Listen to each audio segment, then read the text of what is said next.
मुझे भी फिर से खबर आई है कि पीटीवी बंद किया गया है। मुझे समझ नहीं है स्पीकर साहब कि मैंने कोई ऐसी बात की है कि वो मैं चंद बातें ये करना चाहता हूं कि इस वक्त जो पीडीएम की हुकूमत बनी 16 महीने उन्होंने हमारे सूबे के साथ जो जुल्म किया, जहां से हम ताल्लुक रख रहे हैं, ये सूबा खैबर पख्तूनख्वा 40 साल, ये खैबर पख्तूनख्वा 40 साल अफगानिस्तान की जंग की वजह से रुल गया, बर्बाद हो गया।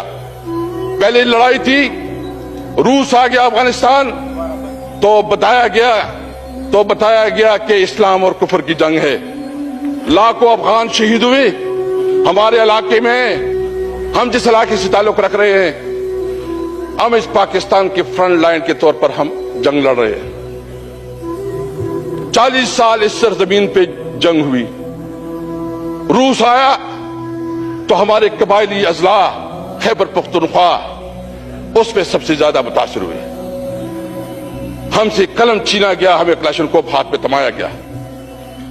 हमने उस जंग में इस्लाम और कुफर के हवाले से हमारे जवानों ने, हमारे बुजुर्गों ने हिस्सा लिया, लेकिन पता चला कि वो अमेरिका और रूस की जंग थी, वो इस्लाम और कुफर की जंग नहीं थी।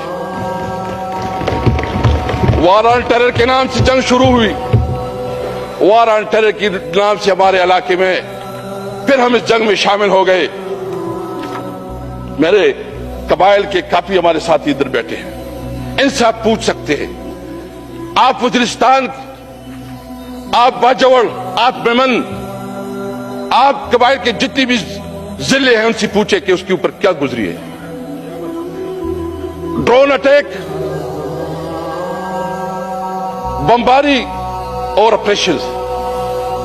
कोई एहसास कर सकता है जब कोई अपने घर से निकलता है और वो आईडीपीज बन जाता है और वो जलील और रस्वा होता है, उसको अंदाजा होता है कि कितनी तकलीफ की चीज है।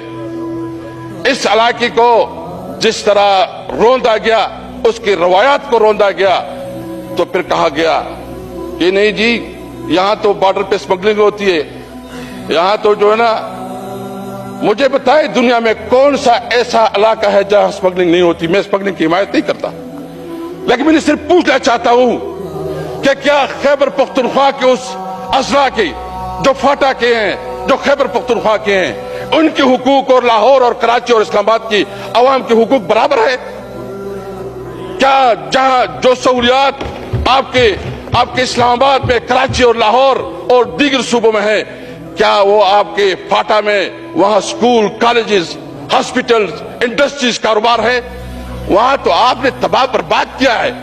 आपने इस्लाम पे, पाकिस्तान के नाम पे हमारे लोगों को जिस तरह रस्वा किया।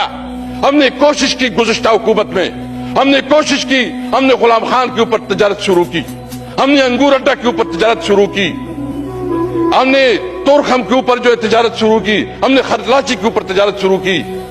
और जुल्म ये हुआ कि हमने 400-300 मिलियन से लेके 1.7 बिलियन तक वहां का हमारा जो एक्सपोर्ट बढ़ गया। और जो उस पोटेंशियल है हमारे अफगानिस्तान, सेंट्रल एशियन और रशियन स्टेट तक, ये तकरीबन 3-4 बिलियन रुपया का है। तकरीबन 25% आपका बनता है पूरी उसका, 25%। आपने फिर भी, अभी आप देख लें, मेरे एमएनए बेटे हैं वाना से, वो कह रहे हैं कि उधर जो है ना वाना पे उन्होंने सारा कारोबार बंद किया हुआ है, चमन पे लोग धरने पे हैं। आपकी जो तजारत है इस वक्त अफगानिस्तान के साथ बंद हो चुकी है। स्पीकर साहब, आपको पता है, हमारे सेक्रेटरीट को पता है कि हमने पूरी रीजन में बहुत बड़ा काम किया। मुझे बताएं कि हमारा गुनाह क्या है कि इस वक्त हमारे पेशावर में कोई कारोबार नहीं कर सकता, हमारे फाटा में कोई कारोबार नहीं कर सकता, हमारे सूबे में कोई रोजगार नहीं कर सकता। कारोबार करता है तो उसको टेलीफोन कॉल आते हैं, बत्ती की कॉलें आती है, इसलिए कि अफगानिस्तान बॉर्डर पे है और वहां जो हम मुश्किलात गुजार रहे हैं, तो हमारी जिसके पास थोड़ा बहुत पैसा था, कोई माइग्रेट कर गया इस्लामाबाद, कोई माइग्रेट कर गया पंजाब, कोई माइग्रेट कर गया कराची और कोई माइग्रेट कर गया ओवरसीज में। हम समझते हैं कि सबसे पहले आप इस पार्लियामेंट में माहिदा हुआ था, मर्जर जब हो रहा था माहिदा हुआ था कि एनएफसी अवार्ड में फाटा के लिए स्पेशल पैकेज दिया जाएगा और उसमें नहीं 30% नहीं 3% जो है یہ ہم اپنے شہر میں دیں گے فاٹا کے ڈیولپمنٹ کے لیے. آج تک ایک پیسہ نہیں دیا گیا, نہ پنجاب نے دیا, نہ سندھ نے دیا, اور نہ مرکز نے دیا. خیبر پختونخوا دیتے اپنا. وہاں تو اس وقت فائنینشیل بہت بڑی ایک کرنچ آ چکی ہے. اس وقت تو جو ہمارا صوبہ ہے وہ معاشی لحاظ سے بالکل اس کے پاس تنخواہوں کے لیے پیسے نہیں ہیں. یعنی 72 صرف جو ہمارے اس وقت فنڈ رہتے ہیں وہ پاک کے پاس جو ہمارے فنڈ رہتے ہیں وہ 72 بلین 72 بلین صرف نیٹ ہائیڈل پروفٹ ہے.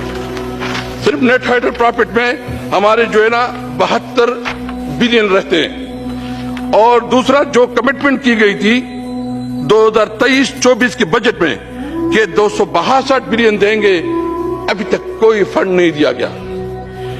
جو پیٹرولیم اور دیگر چیزوں میں جو کمٹمنٹ کیے گئے 75 بلین کا, یعنی ایک طرف وہاں جنگ زدہ علاقہ ہے, وہاں ایک طرف شورش پپی ہوئے ہیں.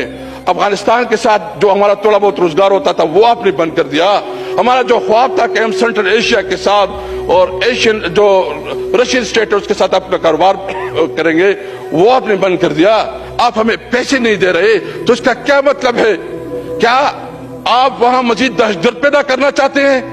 کیا آپ وہاں مزید ایکسٹریمزم بنانا چاہتے ہیں؟ اس لیے ہم نے فیصلہ کیا ہے, ہم پاکستانی ہیں, ہم آئینی پاکستان پہ یقین رکھتے ہیں, ہم قانون اور آئین کے اندر رہتے ہوئے اپنی جدوجہد رکھیں گے. لیکن یہ بات یاد رہے, ہم نے سب نے یہ فیصلہ کیا ہے کہ اگر ہمارا حق نہیں ملتا تو کوئی یہاں حکومت نہیں کرے گا انشاءاللہ تعالی. ہم یہ بھرپور طریقے سے اپنی آواز اٹھائیں گے, یہ ہمارا حق ہے.